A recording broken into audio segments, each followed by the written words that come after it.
Good evening, and welcome to the 10th installment of the 4x4x48 challenge in support of suicide awareness and mental health. At this point, I've completed 40 miles, and I have just 8 miles to go. Now, so far, the weather has been so unpredictable. It'll rain, heavy fog, 90-degree weather at 6 p.m. Ugh. I'll tell you, one of the things I did not expect to do was so much laundry. I only have so many PT gear, and so I'm having to wash it about every 4 cycles or so. And my laundry's downstairs, so that's not fun. But for these next few moments, I want to talk to you about the opportunity to walk in faith. When I was first told about this challenge by my friend Chaplain Dan Ruiz, who just happened to run this last one with me, which I was so grateful, I had no idea what to expect. But I knew that I needed to prepare my body, so I started to train. And as we walk through life, friends, there's no reason why we should be able to foretell what the future holds. You see, you can plan, you can prepare, you can save, you can educate yourself, you can be aware, but you cannot foretell what tomorrow brings. Jesus tells us, do not worry about tomorrow, for tomorrow will worry about itself. Each day, each mile has enough trouble of its own.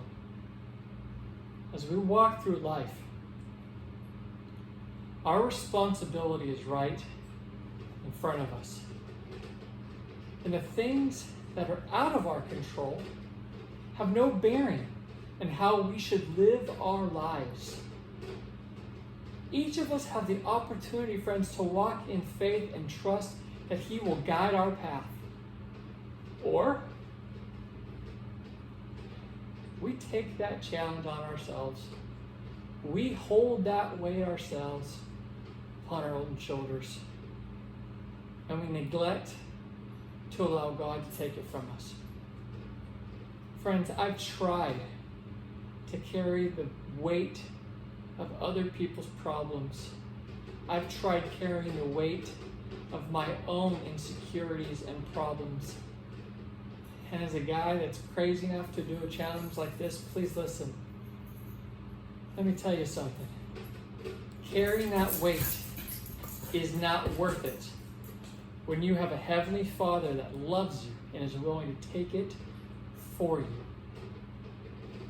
You know, I recently heard on the radio that the 3 most difficult phrases for people to say are, I love you, I'm sorry, and help me. The most popular of these 3 is help me.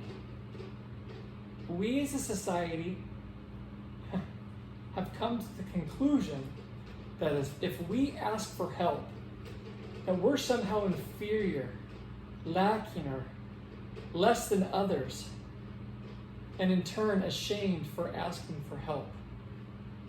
So what do we do instead? We carry the load ourselves and become weaker and weaker until the weight is just too much, too unbearable. Friends, please listen carefully. If you find yourselves carrying a weight right now that can be distributed to others, do so. When we ask for help, we're simply acknowledging that the task in front of us will be easier with assistance. Now, sometimes I feel the need to move furniture around in my house. I don't know what it is, but I have this compulsion or something. And when I take this challenge on myself, I almost always scratch a wall, drop a couch, stub my toe, One time I even tore the kitchen flooring when I tried moving the refrigerator by myself. Now maybe you're thinking, chaps, you just got to build some strength and you just got to build some strength and those things won't happen. Maybe so. But one thing's for certain. If I would have asked my wife for help, the job would be a lot quicker and no damage would have been done to me, to the floor, to the house. We need to ask for help. So if you're in a position right now where you're struggling, you're carrying that weight, you need help, but you just don't want to ask, I encourage you tonight to ask. Make a phone call. Call the suicide hotline. Talk to somebody from Vets for Warriors. Call a friend. Let it be known that you need help, and you'll be much better off. Thanks so much for listening, and you choose to walk in faith and be willing to ask for help. God bless, and I'll see you again in 4 hours.